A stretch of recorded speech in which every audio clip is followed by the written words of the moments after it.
তো আমার ওয়াইফকে বলছিলাম, শুনছিলাম অন্য রুমে, যে ও বাসায় ঢুকলে আমার ফোন দিবা, আমি বাহির থেকে তালা মেরে দিয়ে যাব। তো তখন দুটো কথা খুব মনে আছে।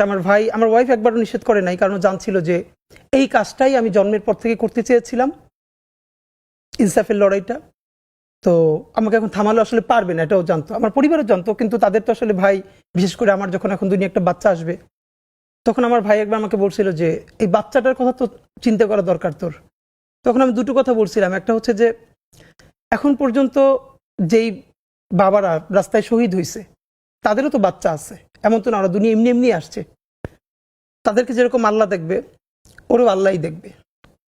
আর একবার তখন আমি শুনতে পাচ্ছিলাম যে আমার ওয়াইফকে বলতেছিল যে ও বাসায় ঢুকলে বলবা যে আমি বাইরে থেকে লক করে যাব। তখন আমার মনে আছে, আমি যখন বুঝতে পারছিলাম যে এরকমটা করতে পারে, তা আমার বাসার ছাদে পাশ থেকে অন্য পাশ থেকে বের হওয়া যায়। তাই আমি বলছিলাম যে যদি সত্যি এইটা করো, যদি আমি 7 তালা দিয়ে লাফ দিয়ে পড়ি, তখন তোমরা কি করবো, আমার বাঁচাইতে পারবা? তো আমার মা খুব মনে আছে যে আমি এমনিতে ভাই, আমি তো সবার ছোট, আর এমনিতে ছোটবেলা থেকে আমি ভীষণ মানে একদম মায়ের সাথে থাকা আর কি। এখন আমি মানে বাড়ি গেলে মার কাছেই ঘুমাই। তো মা তো কান্নাকাটি করছিলই। তখন মা একটা কথা বলছিল যে এমনি মরে যায় কিন্তু ওইরকম মানে হতাহত অবস্থা। তখন আমি বলতেছিলাম, মা, কেউ যদি রুমে এসির মধ্যে মারা যায় আর কাউরি একদম গুলি করে মেরে ফেললো, মানে কবরেই তো যাবে।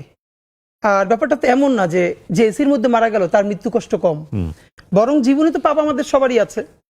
হয়তো আমার প্রচন্ড পাপ থাকা সত্ত্বেও আমি একটা ইনসাফের পক্ষে দাঁড়ানোর কারণে আমার এই মৃত্যুর মধ্য দিয়ে আল্লাহ তোমার মাফ করে দিতে পারে।